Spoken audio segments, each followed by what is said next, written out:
Hola amigos, amigas, bienvenidos a un nuevo vídeo de comprobar que tu perfume es auténtico. Hoy nos vamos a ir a un perfume de Opium.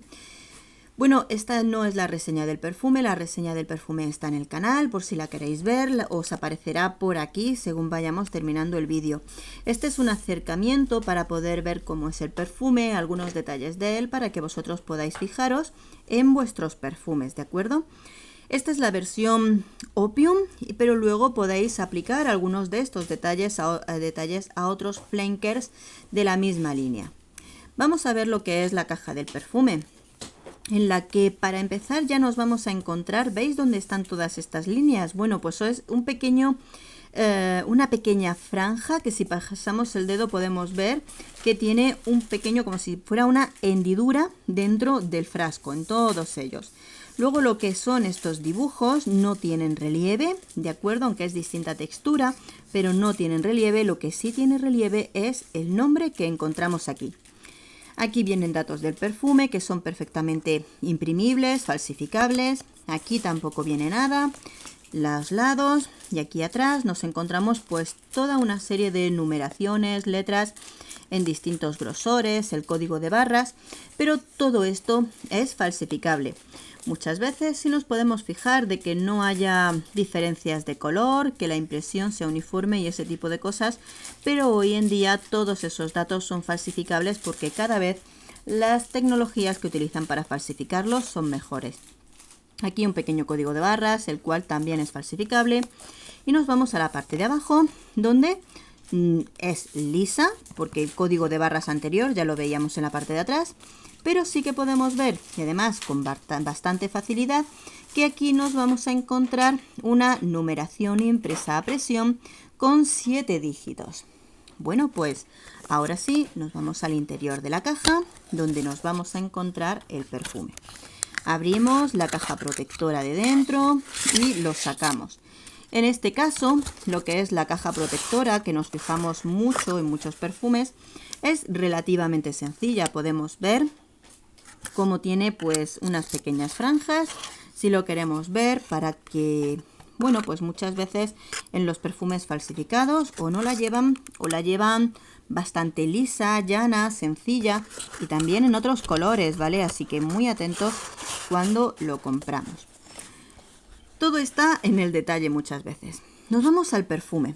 Bueno, aquí nos vamos a encontrar un perfume muy característico de la casa de Yves Saint Laurent, en el que nos encontramos el perfume de Opium.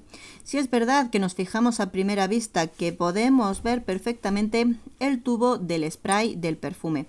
Muchas veces nos fijamos en ello porque en otros perfumes el tubo es tan finito que donde hay líquido prácticamente no se ve. Este no es el caso y sí que podemos diferenciar el tubo en el interior. La caja de este tipo de perfume es muy característica porque si os fijáis tiene una forma como si fuera la parte del bambú, ¿verdad? Que viene dos franjas, este espejo en la parte de dentro donde podemos ver el líquido. Y bueno, pues dentro de ello no tiene muchas especificaciones. Sí que nos podríamos fijar en las letras del perfume. Vamos a fijarnos que si pasamos la uña, pasamos los dedos, no vamos a ver desgaste en las letras del perfume. ¿Veis? Podemos pasarlo que no se deteriora. Muchas veces en los frascos de perfumes falsificados, la impresión que ponen, la tinta o las pegatinas que ponen de los perfumes, tipo calcomanías, muchas veces se deterioran cuando pasamos las uñas, el dedo y demás.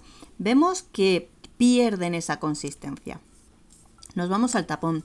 Aquí en este caso nos vamos a encontrar un tapón de plástico dorado que tiene pues esta forma, pero realmente es falsificable. En la parte de dentro no viene ningún emblema ni nombre de la casa de Yves Saint Laurent, por lo cual el tapón también es falsificable. Nos vamos a la parte de arriba donde tenemos el embellecedor, ¿de acuerdo? Nos vamos a fijar principalmente en que al hacer movimiento no está suelto, que no tiene abolladuras, que no tiene ninguna marca especial. ¿Por qué nos fijamos en ello? Porque muchas veces la gente compra los frascos vacíos, los fuerzan apretándolos con alicates o con cualquier otro tipo de herramienta, los abren, los rellenan de cualquier otra cosa y te los venden como auténticos, porque realmente el frasco, la caja sería auténtico únicamente que lo han forzado, lo han abierto y lo han rellenado de cualquier otra cosa. En la parte del tapón no tenemos ningún tipo de emblema ni nada parecido con lo que poder distinguirlo, por lo cual también nos lo pueden falsificar. Nos vamos a ir a la parte de abajo, donde aquí, esperad que lo tengo del revés, aquí nos vamos a encontrar una pegatina que nos va a dar los datos del perfume, los mililitros, que es uno de toilette y todo ese tipo de datos inflamables y todo lo demás. Justamente han dejado un espacio en el centro donde ponen el código de fabricación que hemos visto en la caja. Podemos ver perfectamente que el grosor o tipo de letra que tiene en el centro es distinta a todo lo demás de alrededor de los datos que nos dan del perfume, con lo cual este perfume nos dicen el número de fabricación y nos vamos a la caja y tenemos que comprobar que el código coincide perfectamente. Pequeños detalles, pero lo más importante, amigos, es que compremos los perfumes en sitios autorizados, sobre todo porque cada vez las falsificaciones se utilizan tipos de tecnología, fabricación y demás más acertada en cuanto a lo que son las falsificaciones y cada vez es más difícil poder distinguir que un perfume sea auténtico o falsificado. También es cierto que nos pueden vender, como hemos dicho antes, un perfume rellenado, que utilizan los frascos auténticos, los fuerzan, los abren y los rellenan de cualquier otra cosa. Por ello, hoy en día más que nunca es importante que hagamos nuestra compra siempre en perfumerías o tiendas autorizadas para la venta de perfumes y que por supuesto que nos den esa garantía de lo que estamos comprando. Espero, amigos, que este vídeo os haya sido de utilidad. Un beso enorme. Nos vemos en el próximo. Adiós.